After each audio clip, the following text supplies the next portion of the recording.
On behalf of the Portuguese Council for Peace and Cooperation, we salute all those present at this important international conference, from the creation to the new just start,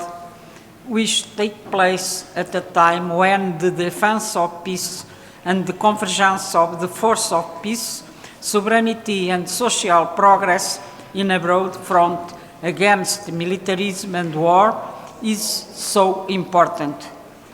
Allow me to also thank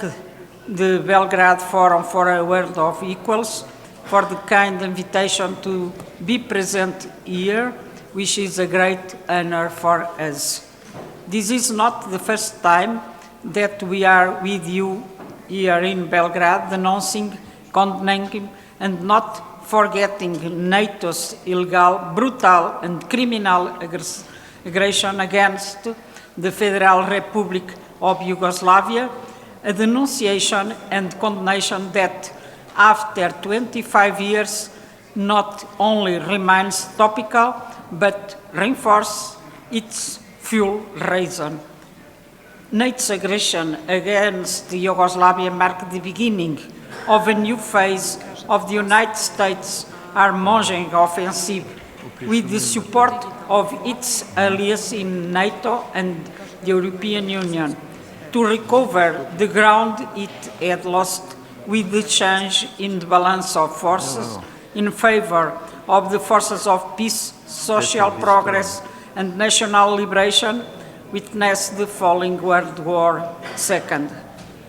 An aggression that not only meant the return of war to Europe, but also the starting point for new operation of interference, destabilization, and aggression, namely against Iraq, Afghanistan, Libya, or Syria, among many other countries. It was remembered that in 1999, NATO already had a long story of escalating tension and confrontation with the USSR and the socialist camp, as well as a long story of interference with the aim of preventing any process of progressive transformation in other European countries and of keeping Western Europe under United States economic, political, and military dominance. The profound hypocrisy of NATO, when it falsely proclaims the defense of freedom, rights, and democracy, is immediately clear at the moment of its creation in 1949 with the membership of Portugal, then under a fascist dictatorship, as its founding member. NATO did not just support the Portuguese fascist regime and its 13-year colonial war effort against the African peoples of Angola, Guinea-Bissau, and Mozambique. Also, in the face of the April Revolution, which began 50 years ago on April 25, 1974, NATO pursued and interfered, including by carrying out naval military maneuvers along the Portuguese coast in 1975 to prevent the continuation of the path of freedom, of sovereignty, and the progressivity opened by the armed force movement and the Portuguese people. Pressure and interference against the Portuguese Revolution that clearly contrasted with the support given to the fascist dictatorship that exploited and oppressed the Portuguese people for 48 long years. Dear friends, as we know, NATO has continued to expand since its creation, an uninterrupted process that gained the new momentum from 1999 onwards and continues to this day, almost tripling its members and reinforcing this political military bloc as an instrument of United States imperialism to impose its interests through militarism and war. The United States and NATO also expand their area of action through so-called partnerships with countries and regional and international organizations, particularly Japan, Australia, New Zealand, or South Korea in the Asia-Pacific region, trying to place even more countries aligned and subordinate to the United States and its strategy of imposing global hegemonic dominance. Proclaiming a so-called rules-based international order, which clearly clashes with the principles of the United Nations Charter and international law, the United States and NATO call upon themselves the right to interference and interventionism anywhere in the world, under any pretext and under the cover of broad campaign of lies with which they try to mask their real, unacceptable and criminal intention and action. Particularly disturbing are operations to manipulate public opinion, using the mass media as a weapon of war, with which they seek to stigmatize, isolate and silence those who defend peace and cooperation in the international relations. Dear friends, as shown, NATO is the greatest threat to peace and security on a global scale. The United States and NATO member countries are embarking on a new and dangerous escalation of arms, increasing military expenditure, deployment of new military bases in Europe and throughout the world, promoting confrontation, militarization of international relations, war.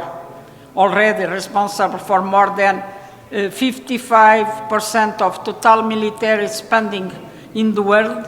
NATO decided that each of its members should spend at least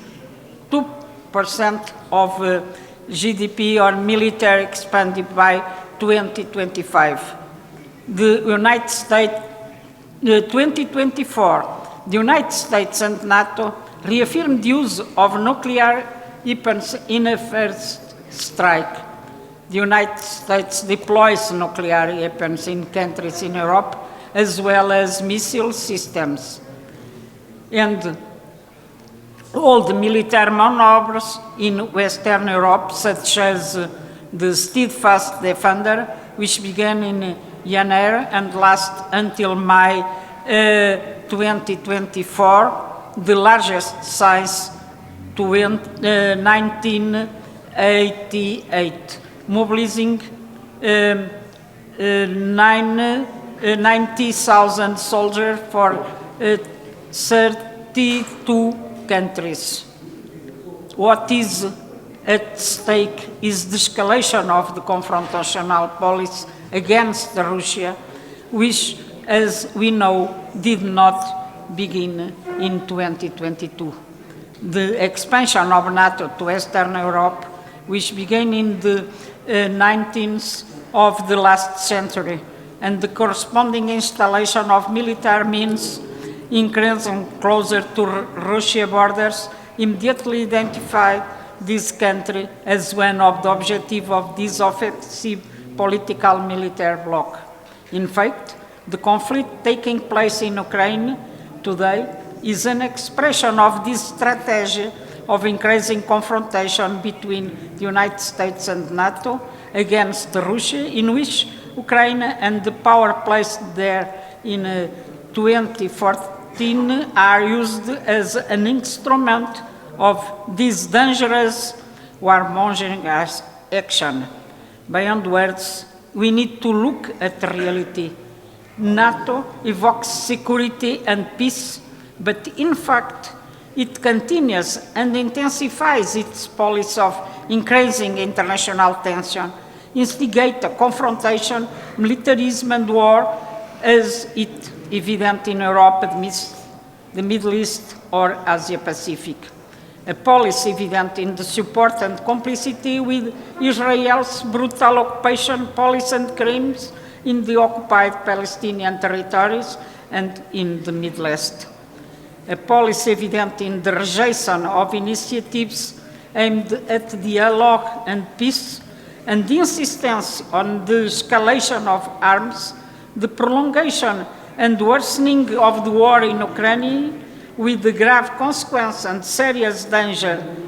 it poses for the Ukrainian and the Russian people, for the people of Europe and the world. The European Union supports for militarism and war is particularly serious, expressed in the tens of billions it channels into the escalation of arms and war, or in the proclaimed objective of transforming it into a new warmongering political military bloc complementary to NATO. We believe that Portugal should not continue to serve as an instrument of the United States, NATO, or the European Union of interests that are contrary to those of the Portuguese people and the people of the world. Portugal must contribute to the peaceful solution of international conflicts, general, simultaneous, and controlled disarmament, the solution of political military blocs as established by the Constitution of the Portuguese Republic, born from the April Revolution. Therefore, we will remain firm in defending the dissolution of NATO, the end of its warmongering, escalation and confrontational policy, and for peace, for the establishment of a collective security system, general, simultaneous and controlled disarmament, for compliance with the principles of the United Nations Charter and international law, for respect for sovereignty, independence, equality of rights between states, for the creation of an international order capable of ensuring peace and justice in relations between peoples. Thank you.